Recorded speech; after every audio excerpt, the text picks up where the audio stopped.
Welcome to Viveka food channel. இன்றைக்கி நம்ம சேனலில் வாழைக்காய் கோலா உருண்டை எப்படி செய்கிறதுன்னு பார்க்க போகிறோம்.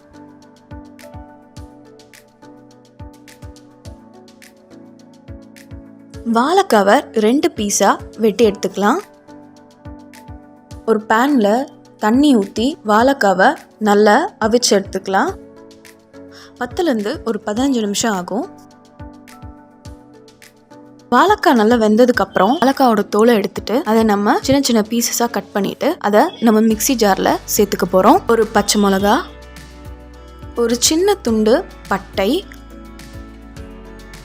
3 கிராம்பு, சிறிய அளவு தேங்காய், 5லேருந்து ஒரு 6 சின்ன வெங்காயம், 2 ஸ்பூன் பொட்டுக்கடலை, 1/4 ஸ்பூன் சோம்புத்தூள், 1/4 ஸ்பூன் ஜீரகத்தூள், 1/4 ஸ்பூன் மஞ்சள் தூள், 1 ஸ்பூன் மிளகாய்த்தூள், 1 ஸ்பூன் இஞ்சி பூண்டு விழுது. இது எல்லாத்தையும் நம்ம இப்போது தண்ணி சேர்க்காம அரைச்சி எடுத்துக்க போகிறோம். இப்போ அந்த அரைச்ச விழுதில் கொஞ்சமாக கருவேப்பிலையும் கொத்தமல்லியும் நான் சேர்த்துக்க போகிறேன். அதில் ஒரு ஸ்பூன் அரிசி மாவு சேர்த்துக்க போகிறேன். அரிசி மாவு சேர்த்ததுக்கப்புறம் நல்லா பெசரி விட்டுறணும். கூடவே ஒரு ஸ்பூன் எண்ணெய் சேர்த்து நல்லா பிசைஞ்சு எடுத்துக்கணும்.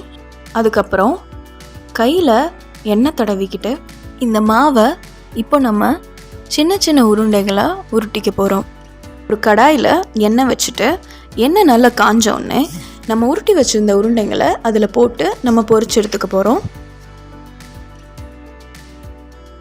லோ ஃப்ளேமில் வச்சு இந்த உருண்டைங்களை நம்ம நல்லா பொன்னிறமாக வறுத்தெடுக்க போகிறோம்.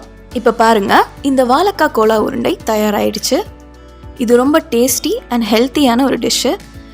இது நம்ம சாதத்துக்கு கூட சைட் டிஷ்ஷாக வச்சு சாப்பிட்லாம். ரொம்பவே நல்லாயிருக்கும். அதே மாதிரி ஈவினிங் ஸ்நாக்ஸாகவும் ரொம்ப நல்லாயிருக்கும். ட்ரை பண்ணி பார்த்துட்டு உங்களோட ஃபீட்பேக்கை எங்கள் கமெண்ட்ஸில் சொல்லுங்கள்.